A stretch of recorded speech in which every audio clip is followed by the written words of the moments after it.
लिए बहुत ही important good news लाए हैं और आप इंतजार भी कर रहे थे कि मैम जल्दी से आप आइए और एक अच्छी सी गुड न्यूज लेकर आइए। तो मैं आपको बता दूं, जो भी स्टूडेंट बीकॉम किए हुए हैं और वेट कर रहे हैं कि यार कोई वैकेंसी क्यों नहीं आ रही है, तो उनके लिए हम एक वैकेंसी लेकर आए हैं। जैसे कि आप देख रहे हैं कि अभी यूपी में निकला हुआ है, आपकी बहुत ही अच्छी वैकेंसी निकली हुई है। लेकिन हाँ, अफसोस है कि जो वैकेंसी निकली हुई है उसकी पोस्ट बहुत ही कम है। उसकी पोस्ट बहुत ही कम है। जैसा कि आप देख रहे हैं, मैं सबसे पहले पोस्ट की बात करती हूँ कि जो उसकी जो पोस्ट है वो 187 से वो ओनली 186 पोस्ट पे आई है। ठीक है, तो बहुत लिमिटेड पोस्ट आपको दी गई है। लेकिन फिर भी जो स्टूडेंट बीकॉम किए हुए हैं और अगर फॉर्म सबमिट करना चाहते हैं तो आप देर मत करिए। तो किस चीज का फॉर्म है, आइए हम जान लेते हैं। तो मेरा नाम है खुशी केशरवानी और त्रिशांत अकेडमी में आप सभी का मोस्ट वेलकम। इंतजार करिए, ठीक है, आपके लिए बहुत ही अच्छी ऐसी ही न्यूज लाते रहेंगे। तो जल्दी से चैनल को सब्सक्राइब करिए। चलिए, अगर हम बात करते हैं सबसे पहले कि किस चीज की पोस्ट है, तो यूपीपीसीएल की यहाँ पे बात हो रही है।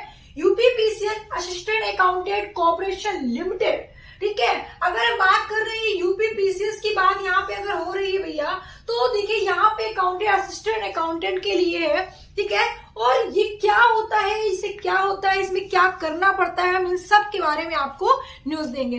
तो सबसे पहले मैं आपको बता दूं कि यूपीपीसीएल की बात करें तो इसको जानने से पहले आपको एक चीज याद रखना है, यूपीआरवीयूएनएल।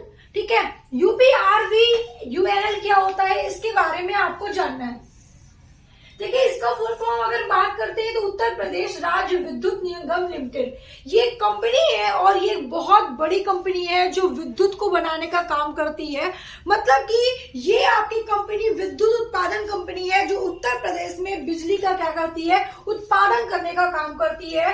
और यहाँ पे इस कंपनी में बिजलियों का जो उत्पादन होता है, जो बनाई जाती है उसको, ठीक है, यूपीपीसीएल के द्वारा, ठीक है, मतलब कि बढ़ाने का काम ये करता है। और जो आपका यूपीपीसीएल होता है वो क्या करता है, वो अपने उत्तर प्रदेश में बिजली उत्पादन को, मतलब बिजलियों को ट्रांसफर करने का काम करता है। ठीक है, तो ट्रांसफर करने का ये काम करता है, मतलब कि यूपीआरवीयूएनएल से द्वारा बनाया जाता है और यूपीपीसीएल को दे दिया जाता है। और यूपीपीसीएल जो आपका होता है वो एक ऐसी कंपनी है जो सभी शहरों में ये क्या करती है, बिजलियों को पहुंचाने का काम करती है। बात समझ में आई? सॉरी।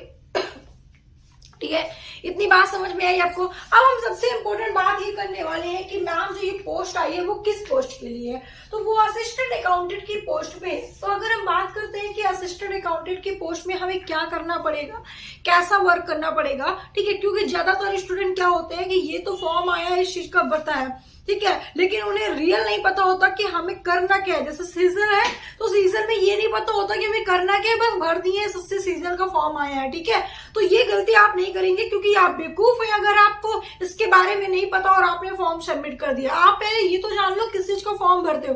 एसएससी सीजन का फॉर्म है, ये तो समझ में आता है एसएससी सीजन का है क्या एसएससी सीजन। ठीक है, तो ये जानना बहुत जरूरी है। मेरी बातों का गलत मतलब या गलत पॉइंट मत लीजिएगा कि मैम ने पागल बोल दिया है।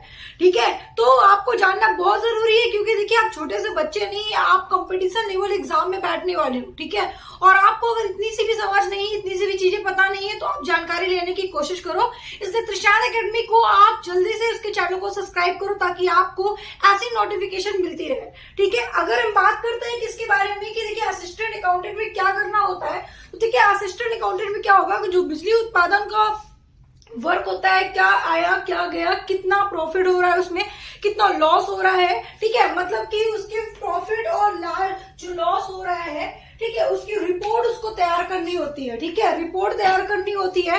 साथ ही साथ उसमें क्या होता है कि जो कॉलिंग्स वगैरह आती हैं, मतलब कुछ इश्यू हो जाते हैं, कुछ प्रॉब्लम हो जाती है, ठीक है, मेल में आया या फिर कॉल्स में आया, मैसेज में आया, तो इन सभी को क्या करना होता है, रिकवर करना होता है। मतलब कॉलिंग रिसीव करके बात करनी होती है, उनकी प्रॉब्लम का सोल्यूशन बताना होता है। ठीक है, लेकिन जो अकाउंटेंट का मेन काम यहाँ पे हो रहा है, सिर्फ अकाउंटेंट का मतलब यही नहीं होता कि वो अकाउंट का ही काम कर रहा है। ठीक है, कि मतलब उसकी सैलरी क्या है, क्या नहीं, कितना पैसा आया, कितना गया, कितना प्रॉफिट है, कितना लॉस है, सिर्फ इतना ही नहीं, साथ ही साथ उनको ये सारे वर्क भी करने पड़ते हैं। मतलब कि अगर कोई कंपनी है, ठीक है, अगर कुछ वर्क है यहाँ पे, तो कहने का मतलब ये है कि भैया अगर इसे मान लेते कि किसी सिटी में इन्होंने, ट्रांसफर किया है अपनी बिजली को, ठीक है। तो उसके बाद क्या इश्यू आ रहा है क्या नहीं है, तो बहुत सारी कंपनियां क्या होती है मेल के द्वारा या कॉलिंग के द्वारा बातचीत करती है, तो वो सारी चीजें भी अकाउंटेंट को करना पड़ता है, ठीक है। तो आपको ये जो पोस्ट है असिस्टेंट अकाउंटेंट का, तो मैंने जो बताया आपको इस टाइप का आपको वर्क करने होंगे वहां पे, ठीक है। अब आप बात करते हैं भैया कि इसकी डेट कब है, तो आपको बता दें 8/11/2022 को ये आ चुकी है। आज 10 तारीख है, 2 दिन आपका हो चुका है ऑलरेडी। बहुत सारे स्टूडेंट फॉर्म भर भी चुके होंगे। आपने देखा कि लिमिटेड पोस्ट आई है, 186 पोस्ट आई है, लेकिन यहाँ पे 186 पोस्ट में बहुत सारे बच्चों के मन में एक क्वेश्चन आ रहा होगा, यार इतनी थोड़ी सी पोस्ट आई है, क्या करेंगे फॉर्म भर के, लाखों लोग तो फॉर्म भरेंगे। नहीं बेटा, आप ऐसी गलती नहीं करिएगा, ठीक है। आप जरूर अप्लाई करिएगा, जरूर भरिएगा। अगर आप पढ़ना चाहते, मतलब अगर आप पढ़े होंगे उसके बारे में, तो आपका सिलेबस तैयार है, तो आप तैयार करना चाहते हैं, तो ठीक है, बेफजूल मत करिएगा, क्योंकि यहाँ पे चार्जेस भी है, यहाँ पे चार्जेस भी है और थोड़े मोड़े चार्जेस नहीं है। तो इसलिए आपको मैं एक चीज एडवाइस दूंगी कि बहुत सारे बच्चे होते हैं कि यार चलो फॉर्म भरते हैं, देखते हैं क्या है, क्या क्वेश्चन आते हैं। तो भाई देखो क्या क्वेश्चन आते हैं, ये आप प्रैक्टिस ले लो, प्रैक्टिस सेट ले लो, ठीक है। आपको पहले जो क्वेश्चन पेपर हो चुके हैं उसको लेकर सॉल्व कर लो, ठीक है, क्योंकि थोड़े मोड़े पैसे नहीं होते, पेरेंट्स बहुत मेहनत से कमाते हैं। तो ऐसी फॉर्म भर के फॉर्मेलिटी अदा मत करना, ठीक है। तैयारी कर रहे हो तभी फॉर्म सबमिट करना, ठीक है। चलो, तो भैया आपकी 8/11/22 डेट आई है, ठीक है। 28/11/22 को आप क्या करोगे, आपके लास्ट डेट है, इसके बाद आप फॉर्म सबमिट नहीं कर सकते। ऑफलाइन पेमेंट भी हो सकता है, इसकी जो लास्ट डेट है वो 30/11/22 को है। एग्जाम डेट आपका मतलब 2023 में होगा, जनवरी में होगा, मतलब नवंबर चल रहा है, दिसंबर नहीं तो जनवरी, आपके पास 2 महीने का टाइम है। अब कब डेट आती है जनवरी में, ये तो आपको नोटिफिकेशन आने के बाद ही हम बात करेंगे। अब देखिए यहाँ पे जनरल और ओबीसी और ईडब्ल्यूएस वालों को जो पेमेंट फीस लग रही है इसमें फॉर्म में, वो 1180 लग रही है। एसटी और एससी वालों को लग रहा है 826 रुपए। इसकी जो एज लिमिट है वो 21 और 40 है, और सबसे प्लस पॉइंट है कि इसकी जो एलिजिबिलिटी है वो बीकॉम ग्रेजुएशन है। अगर आपने बीकॉम किया है ग्रेजुएशन में, तो ये आप फॉर्म भरने के लिए आप अप्लाई कर सकते हो, उसके लिए एलिजिबिलिटी हो आप, ठीक है, एलिजिबल हो आप। अगर नहीं हो तो आप नहीं कर सकते, ठीक है। सिर्फ ग्रेजुएशन नहीं, मतलब बीकॉम आपके पास होना चाहिए, बीकॉम का ग्रेजुएशन होना चाहिए, ठीक है। तो ऐसे ही जुड़े रहिए हमारे त्रिशांत एकेडमी में, हम आपको ऐसे ही वीडियो बनाते रहेंगे, आपको बताते रहेंगे क्या फॉर्म आ रहा है, कैसा आ रहा है। तो आज हम बस यही पे खत्म करते हैं, फिर मिलते हैं नेक्स्ट वीडियो में।